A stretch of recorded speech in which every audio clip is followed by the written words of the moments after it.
All right, welcome back to Talking Tip Tuesday.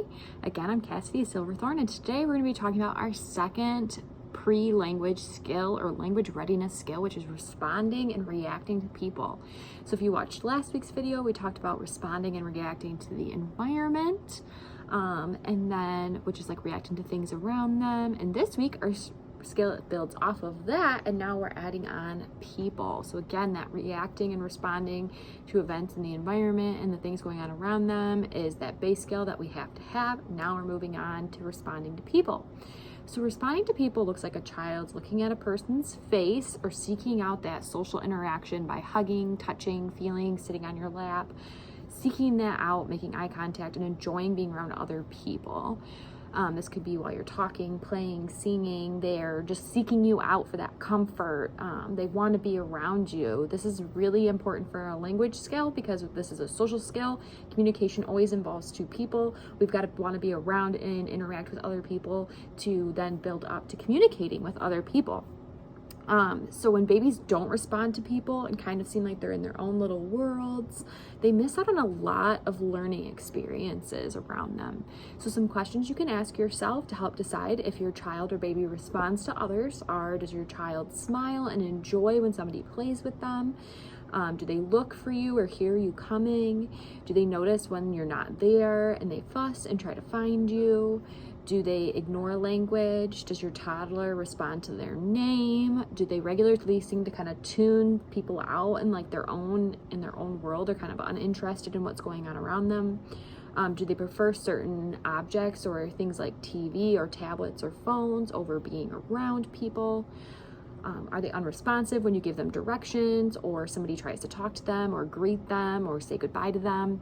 And then do they ever maybe even interact fine with you, but then when there's other people around, they kind of blow them off, like other family members that they're not around as much, or maybe other siblings, like they only interact with one person consistently.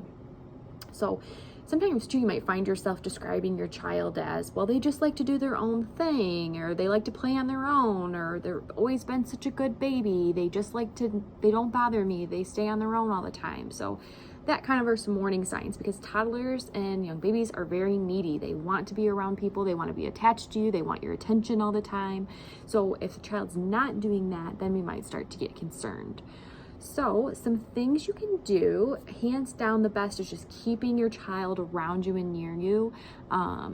There's always going to be times when a child has to watch TV or be on a tablet because you need to get something done, but trying to keep your kid around you while you're doing things throughout the day, and not just off playing on their own in a room.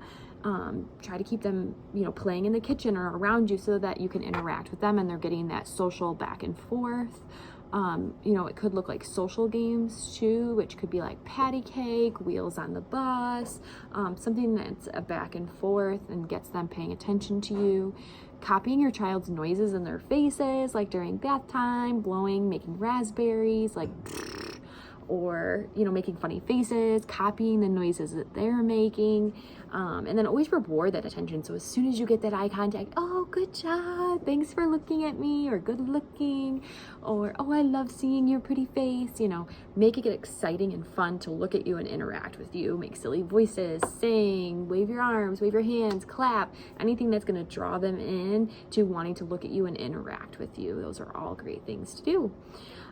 Being silly, singing songs, like you just want to have fun, and you can do that during any time of the day while you're folding laundry or taking things in and out, and maybe you're waving them around, just trying to get their attention, so that they're noticing that there's somebody else around them and that they need to do something like look at you or laugh.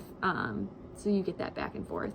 So if you have any questions too or concerns about your child's hearing or vision, which could be a cause for them not responding to people, always talk to your service coordinator and they can lead you to resources to help getting the hearing and vision checked. Tune in next week. We will be talking about the next language readiness skills, which is taking turns.